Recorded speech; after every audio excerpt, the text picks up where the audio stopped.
balunan, maingay ang mga kasama ko. So, ito yung kanyang sahog. Earlier, pinirito ko na yan siya. Mr. Fred, pati ito. Tsaka, meron tayo ditong pineapple tidbits, at saka green peas, at saka yung mushroom. So, yan po yung ating isa sahog. Lalagyan natin ng oyster sauce. So, ayan. So, let's start. Meron tayong white onion, tsaka garlic, at tsaka green bell pepper. Tara, let's start na. Layamar TV po.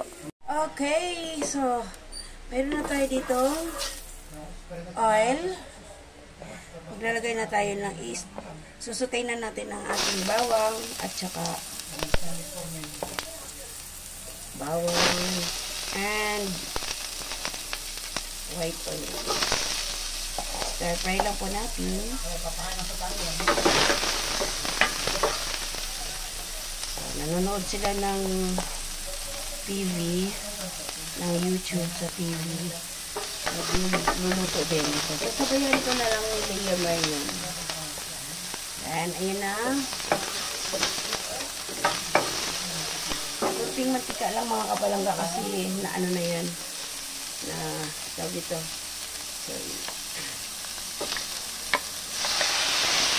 ilalagay lang natin yan.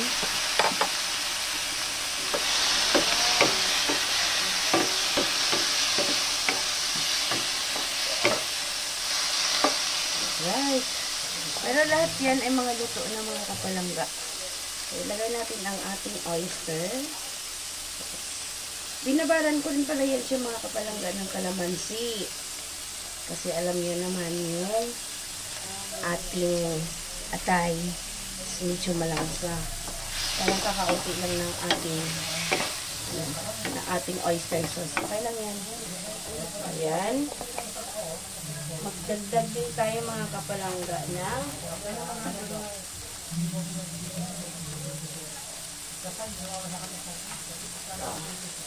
powder.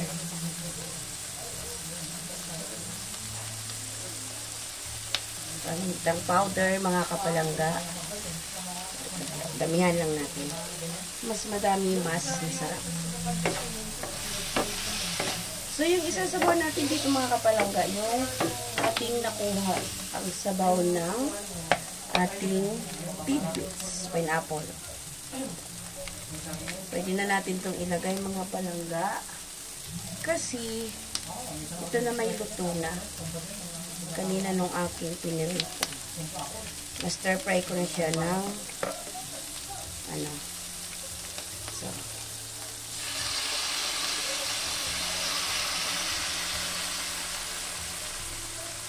ayun mga kapalangga, mix lang natin. Mag-a-add lang tayo ng seasoning kung nagmabadjik sa ating buhay. Ayan.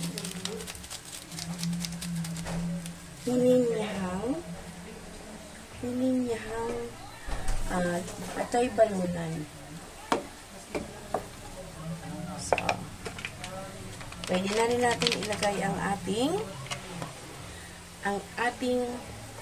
nilotong, pinirito na kanina itong mga kapalangga, ang ating yan, patatas at saka carrots.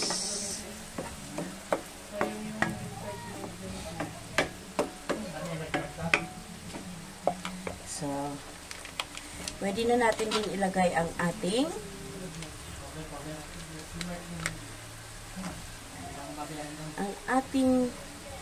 pineapple chunk, kahit tidbits pala. Pwede na rin natin ilagay ang ating mushroom.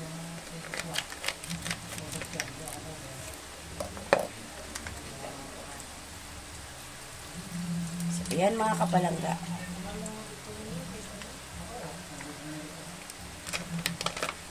Slice na rin siya mga kapalangga. Lagay natin.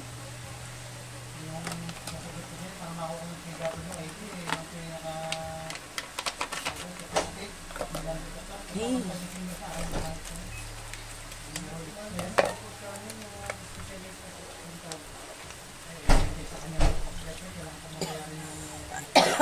Sorry naman, inubos Leia man.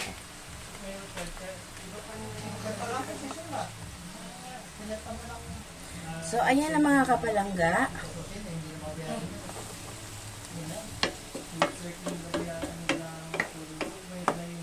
Ihahala lang natin ng konti.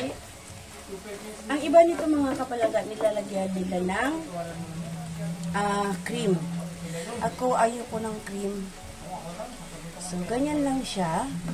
Titimplahan lang din natin ng patis. At mag-add lang tayo ng konting sabaw mga kapalangga.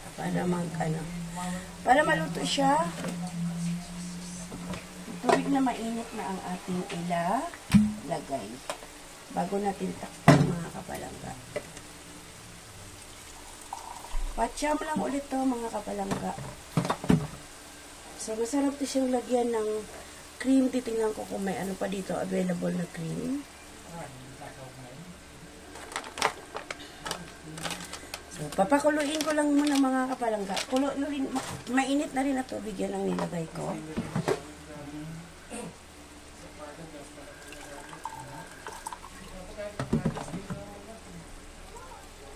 Okay. So, simmer lang natin mga kapalangga. Pakukuluin lang para absorb niya yung so, ayan. Saka natin ilagay yung ating bell pepper.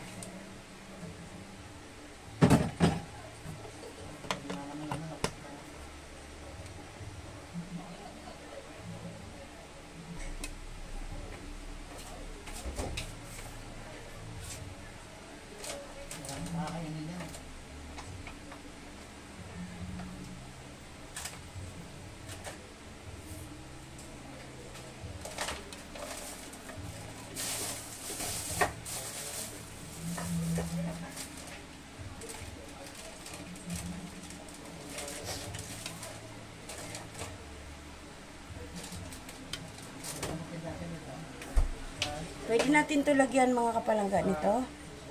Yung cream. Pero try lang muna natin na wala siyang cream mga kapalangga. Kung ano yung kanyang lasa. Taste ko muna. Open ko lang mga kapalangga. Okay, ayan.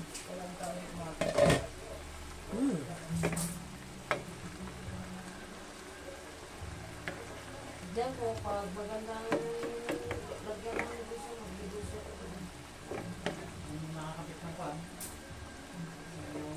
Doon sa labas ng sa labas, sa subdivision. Alright. Yummy na mga kapalangga. Tama na yung kanyang timpla. So, pwede ako mag-add ng kaunting toyo. Sariling recipe ni Leomar.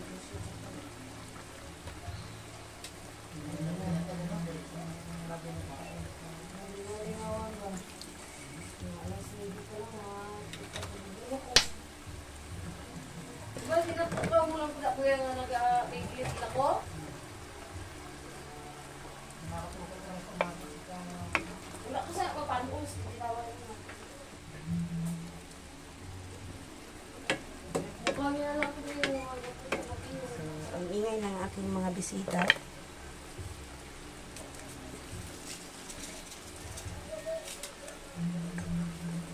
So, ayan.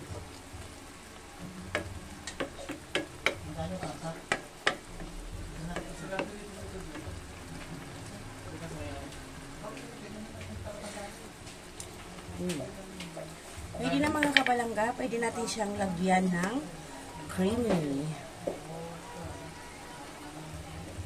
Taste lang natin.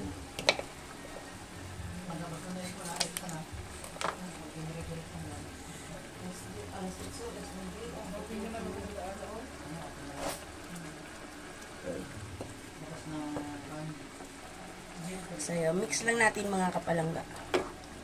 O, diba?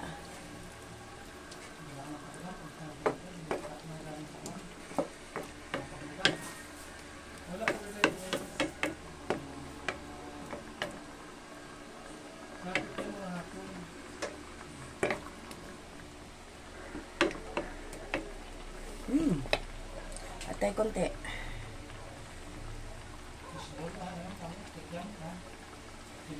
Okay.